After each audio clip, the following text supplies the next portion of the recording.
Welcome back to our concurrent sessions.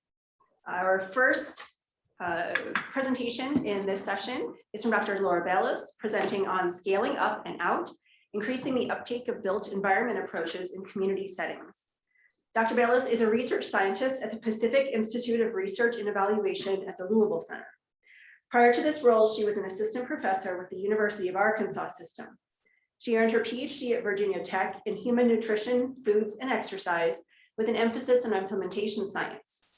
Dr. Balis's research focuses on building community organizations' capacity to implement evidence-based physical activity programs for diverse populations. Thank you for joining us, Dr. Balis. It's all yours. Okay, thank you for the introduction, and I'm excited to be here and share a little bit about my work with you all. So for some background and context, the work that I'll talk about today takes place within the National Cooperative Extension System. And if you're not familiar with this system, there are land-grant universities, one or more in every US state or territory, that have as part of their mission not only teaching and research, but also extension or sharing the resources of the university with community members across the state. So this is typically done through agents or educators in offices in most counties or in every county, and they deliver programs to the community members in agriculture, health and nutrition, community development, 4-H, which is usually where this sparks some recognition in most people. So that's their kind of most common program in terms of numbers reached. That's their youth development arm. So the first study that I did several years ago as the first part of my dissertation work was a systematic review of older adult physical activity programs, where we wanted to compare what was being done in the peer-reviewed literature to extension programs that were reported in mostly in gray literature. So I think one of the most interesting findings was that there were 17 unique older adult physical activity programs delivered in extension. So it became clear that instead of adopting and adapting effective programs between states, there was a lot of program duplication going on, and practitioners in most states were making up their own programs, which are often not evidence-based. So that led me on this trajectory of being really interested in scaling out programs across states and even across counties in extension. So I did a few studies following that, where we looked at taking programs from one state to another state that was often quite different. So for example, Virginia, where I was doing my dissertation work, to Wyoming, where I was working in the field as an extension educator. So a few examples. The next study, we actually took an older adult physical activity program and used the REAIM framework to explore 3 different stages. So kind of 3 different studies in one, where first we looked at perceptions of the educators who could deliver the program, and then their adoption decision-making process after being trained. And then finally, during implementation, looking at the overall impact of delivering the program, including some contextual considerations during each of these phases. So we used REAIM to structure the 3 phases, so pre-adoption, adoption, implementation, and then within each stage to interpret results and inform the next steps.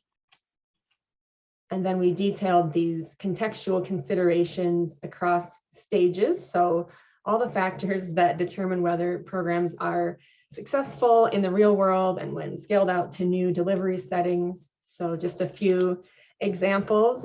In Wyoming, we had, when I started, 10 of us who covered the state, and I think that's down to like 2 right now, but at this time point, there were 6, so covering this very large state. So that meant we needed to do virtual training. So that was one adaptation. And we found that the intervention had a really high reach, especially in rural communities. So for example, in one small town, we reached 1/3 of eligible older adults. However, one challenge was that there was not a lot of completion of my different outcome measures. So not only among the participants who were used to just going to extension programs and not necessarily participating in research, which meant, longer surveys, a consent form, so on. But even among my colleagues, they also were challenged by having to do, fidelity checklists and kind of manage all of this paperwork. So one, outcome of this was that we have to make it even more pragmatic. So during my time in extension, I became really interested in shifting work from working typically at the top of the pyramid, doing educational, individual level programs, to more closer to the bottom of the pyramid, where we could deliver policy and environment level programming, which was kind of officially written into extension language, but was not yet fully integrated in practice. So the next couple studies were more at that level. So one was looking at point of decision prompt posters. So pretty simple, take the stairs, Wyoming, the posters were placed right where you would make the decision if you were taking the stairs or the elevator, like this one in the picture. So this is evidence-based intervention recommended in the community guide that we wanted to see if would work in this setting, and found that the evaluation was pretty challenging. So trying to figure out reach, who would be impacted by these posters, even like estimating daily traffic was difficult. And then effectiveness and maintenance was also difficult to capture, even though we picked a pretty pragmatic, low burden measure, which was opportunistic interviews. So standing at each poster site for an hour, 2 weeks after the poster was placed, and asking people a couple questions as they came through. So another kind of piece of the puzzle of making our implementation and our evaluation very pragmatic to make the interventions work in this setting. And then one more, so this is a 4-H healthy meeting challenge that is evidence-based, was developed and tested in 3 New England states, and it was done in a participatory approach with extension. So I was interested in adopting this program because in my work, I was doing physical activity and nutrition programs, talking to youth about sugar sweetened beverages, and that's something we want to limit. And then I would go to help out at a 4-H event, and the kids would be given like 2 liters of pop or soda as a prize. So it just seemed like this big disconnect across programs. So first did a needs assessment to see if there was indeed a need for this. And I didn't assess giving out pop as a prize, which I maybe should have, but looked at the 3 components of this challenge. So most programs did serve water, which was one part of it, but they did not serve fruits and vegetables as a snack or include physical activity at meetings, which was the other part of this challenge. So I partnered with 4-H colleagues, used tested implementation strategies like training, technical assistance, and program champions, but the adoption rate was really low. So we only had 17 volunteers across the state who agreed to adopt this challenge, and not even necessarily to complete all the pieces, but just to agree to try it and to track which of the strategies they used in their meetings. So what we detailed here was that it seemed like a difference between a funded researcher initiated approach and an educator initiated kind of grassroots or bottom up pragmatic one, where there wasn't like a mandate or a strong incentive to adopt this intervention. So the next step, the follow-up to this, was a different implementation strategy. So the administration suggested gift cards that the clubs in each county could compete for, because that was something that was valued to really be able to do more within each 4-H club, even with the $100 gift cards. So followed up with a type 3 hybrid trial. So looking primarily at implementation outcomes and then secondarily at effectiveness of the challenge. and adoption rates were still low. So only 19 in year 2. So no real difference from year 1. So takeaway from this one is really that we need more work to determine what implementation strategies would increase adoption. So the gift cards were not the thing. And also how the program should be adapted in other states. Potentially there may have needed to be a lot of adaptations to make this work in Wyoming versus where it was developed, which is interesting because I think at the time we did this study, there were like 20 states that said on their website that they did the challenge, but I wonder what the adoption rates were in these other states as well. Okay, so with all that background information, I will move on to the actual topic of this talk and focusing more on the built environment work. So I did this work as part of a CDC funded high obesity program grant in my next role, which was an extension specialist in Arkansas. So that's a faculty position with an extension appointment where I was overseeing programs across the state and also researching them. So as part of this grant, we implemented both nutrition and physical activity strategies at the environment level. So you can see some of the nutrition work we did was primarily with food pantries to increase their adoption of healthy purchasing policies. And then once they adopted those policies, we could provide some financial support. So like when COVID started and there was a big demand at these pantries, we were able to help some of them purchase additional shelving or refrigerators to increase their capacity. And then on the physical activity side, we had to focus on 2 evidence-based approaches recommended by CDC and the community guide. So activity-friendly routes to everyday destinations, which is basically infrastructure for walking, wheelchair rolling, cycling, and then access to places for physical activity is improving the actual environment. So things like playgrounds or shared use agreements with schools, and then ideally connecting these 2 approaches so you can actively travel to places to be active.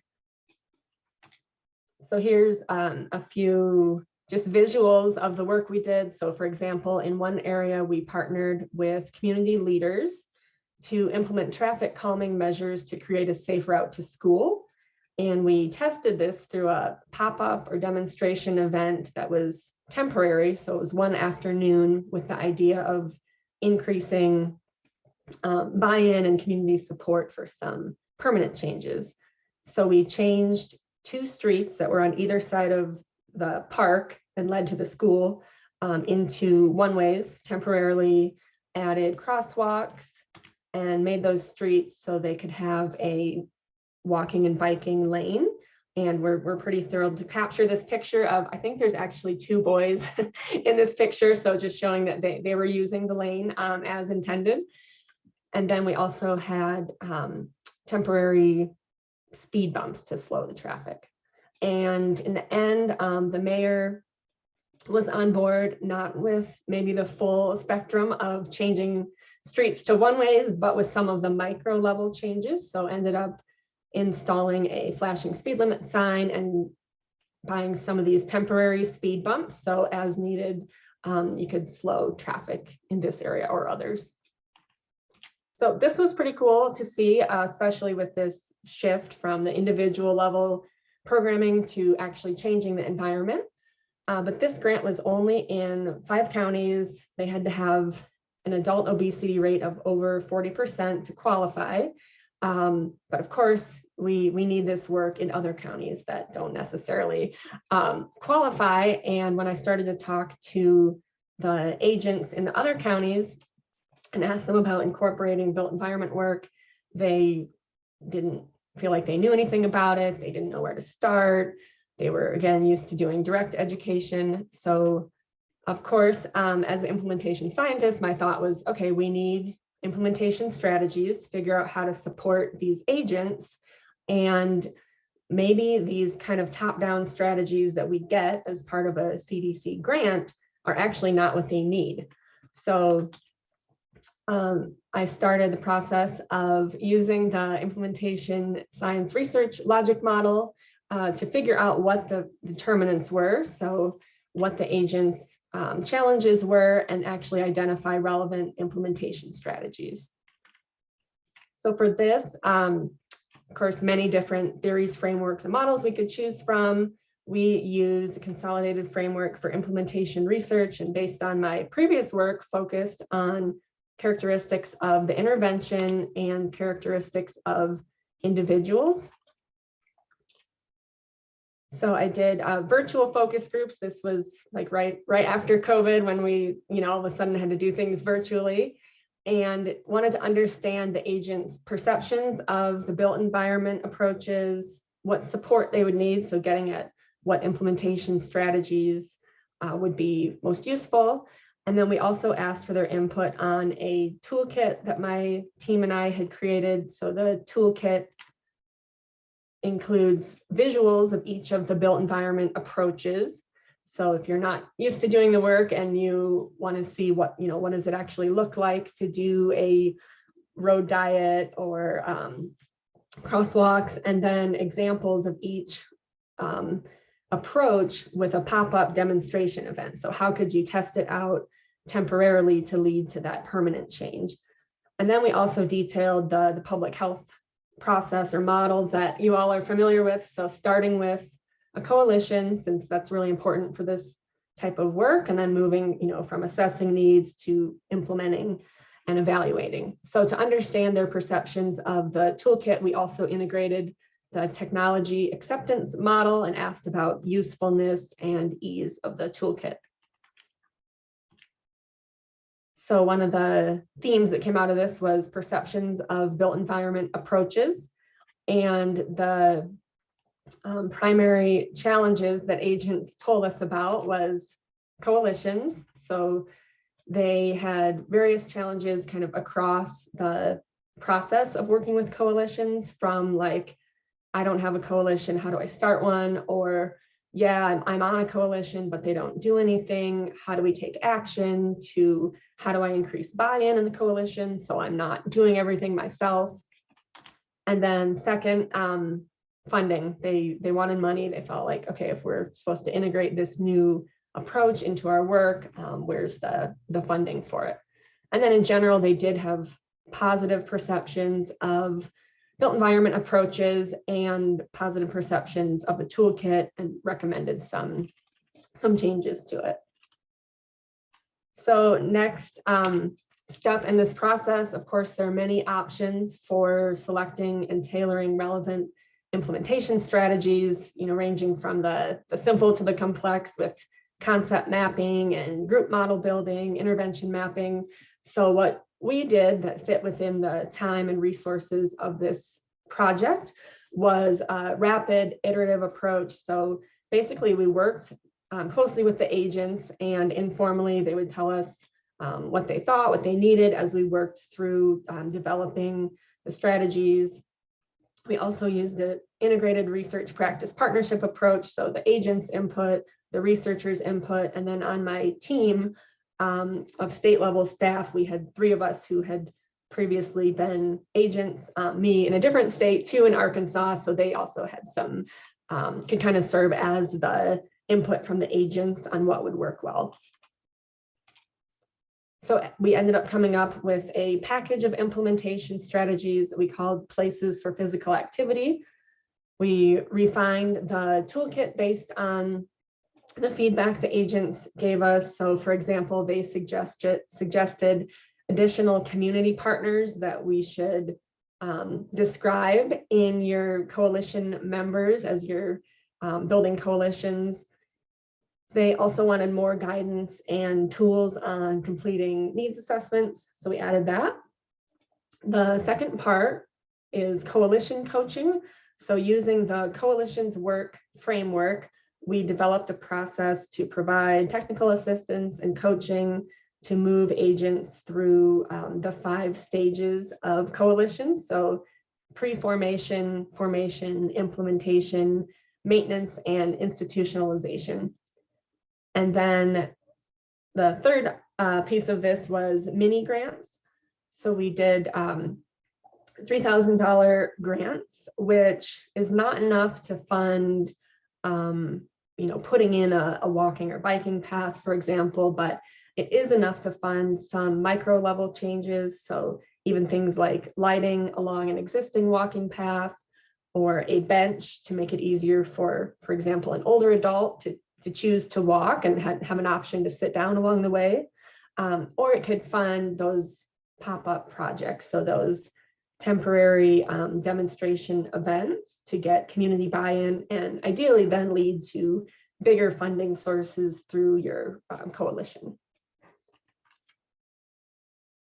This is a lot, so I won't read all this, and don't feel like you have to read all of this. I will share the link to the paper that details this. It just came out, but basically we took each of these 3 strategies and operationalized them based on Proctor et al.'s recommendations. So who's doing this, what's the action, who are the targets, the dose, what outcomes we're going to affect, which I feel like is just a useful tool to work through as you're developing these implementation strategies. And a slight side note though, for those of you who have worked with the ERIC or expert recommendations for implementation strategies, which is kind of the gold standard that we always go back to.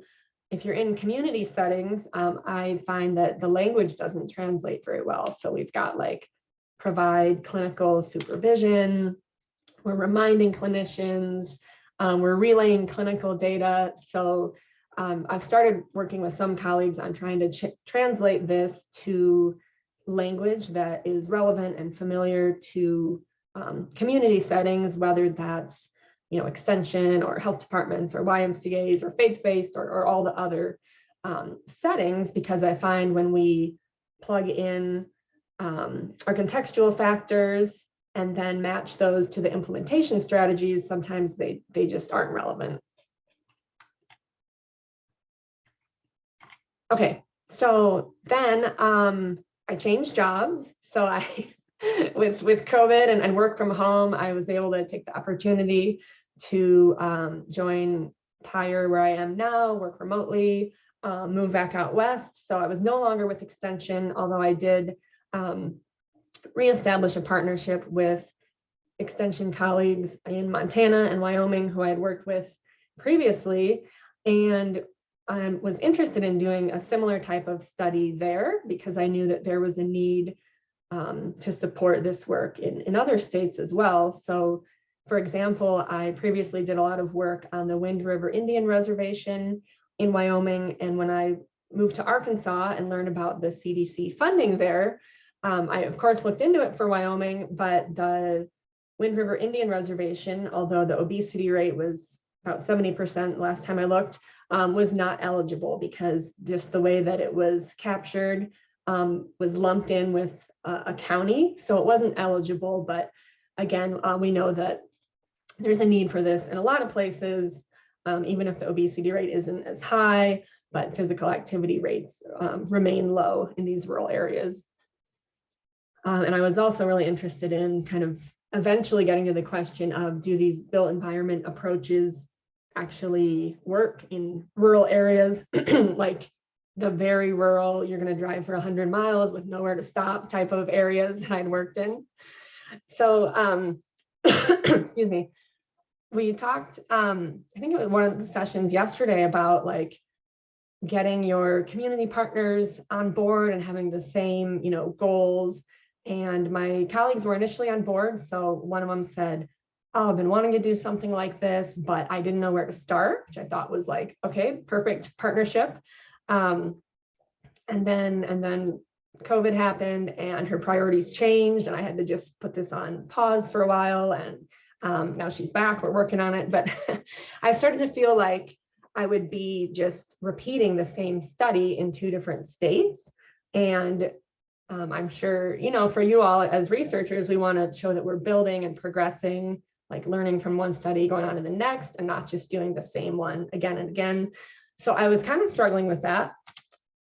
And then I read this great paper by Davis and Balis about, are we doing too much contextual inquiry in implementation science? So they kind of posited that we're spending years and full grants on doing a lot of times in-depth mixed methods work just to figure out the implementation context or the barriers and facilitators, which is crucial. But if we're taking so much time doing that, are we really speeding the translation of research to practice? So they proposed a few ideas to be more efficient in this process and maximize generalizability. So looking at like cross-sector or cross-intervention contextual inquiry, so that first option, instead of having each specific project or grant be so focused. Second, if possible, reviewing the literature instead of spending time doing your big mixed method study to see if you can pull from other settings and interventions and figure out what those determinants are. Or if you're going through this process again, to provide a clear rationale for why it's needed.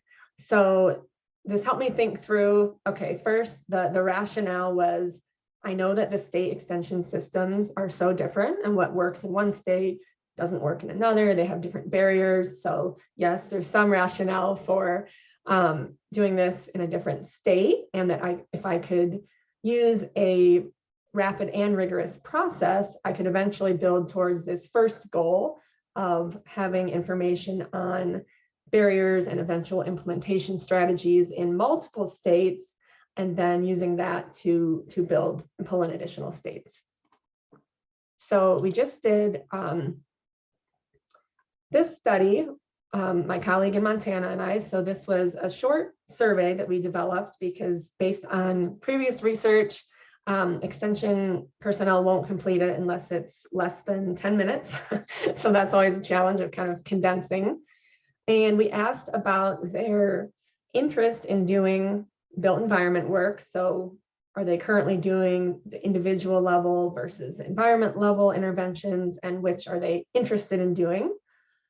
We asked about their preferences for built environment strategies and focused on those micro level changes that are going to be easier to do. So shorter time, less funding required than, for example, like rezoning and working with highway departments, which can take years.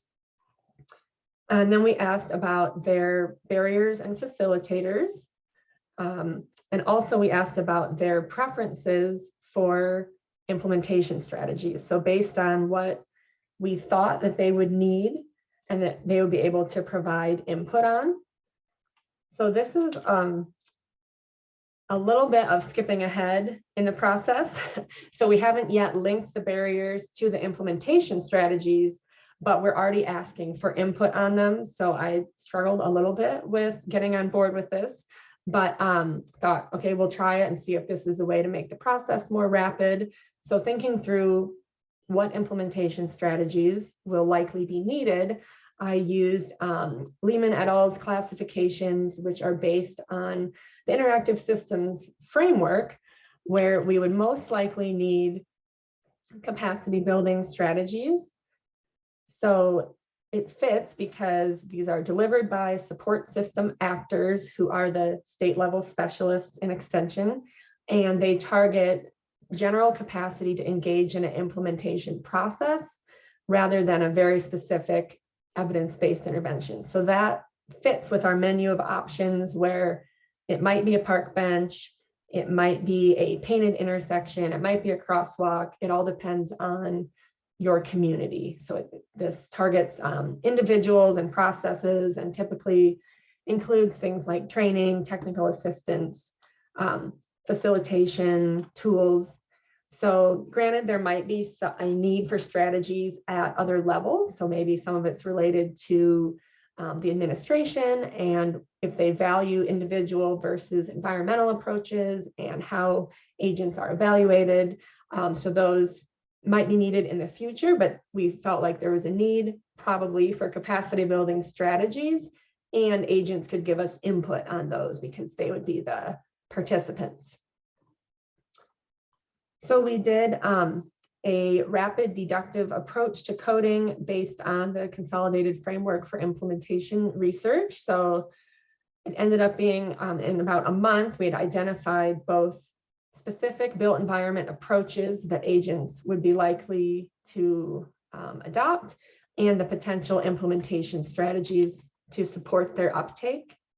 So their key barriers were relative priority when compared to individual level interventions and their available resources, primarily time and staffing. So if you're one of 2 agents, let's say, covering Wyoming, just a feeling of not having enough time to do more. And then as for facilitators within this external policy and incentives dimension, it was really the presence of community coalitions that these agents told us about. So some were engaged with community coalitions already, some knew that they existed, but this was interesting compared to what we found with Arkansas, that this really showed up as a positive here.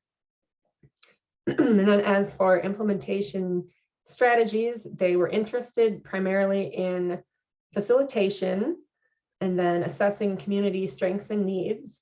They were not interested, we also threw mini grants in there, and they were not interested in mini grants, which again is interesting compared to my findings in Arkansas. So we're now working on the next steps of finding funding to go through the process of collaboratively selecting and tailoring these strategies with agents, and then pilot testing the resultant strategies and trying to do that within like a 2-year period.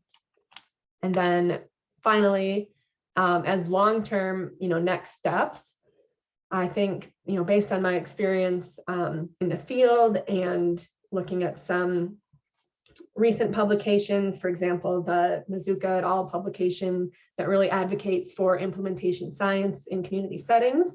There are so many community settings that could be doing this work, but are not yet, and that are doing more individual level work. So I'm interested in scaling this out beyond extension and doing this recommended, rapid, rigorous approach of identifying common and unique barriers across settings. So taking what we've learned based on these 2 studies that I just detailed and finding out, are these the same barriers, or are there different or additional barriers in other settings? And then being able to more quickly link that to relevant implementation strategies based on what we found within extension. Okay, looks like I've only left 2 minutes for questions, but happy to take any questions or reach out to me via email. Thank you so much, Dr. Balis. This was fantastic, really rich. I loved all of the application of frameworks and your structured processes. It was incredibly helpful. There are a few questions in the chat for you here. A number of them I think you eventually got to. How did you prioritize? So can you sort of summarize for us kind of how you went about prioritizing these implementation strategies in particular? Sorry, I'm just looking through the implementation strategies or the built environment approaches.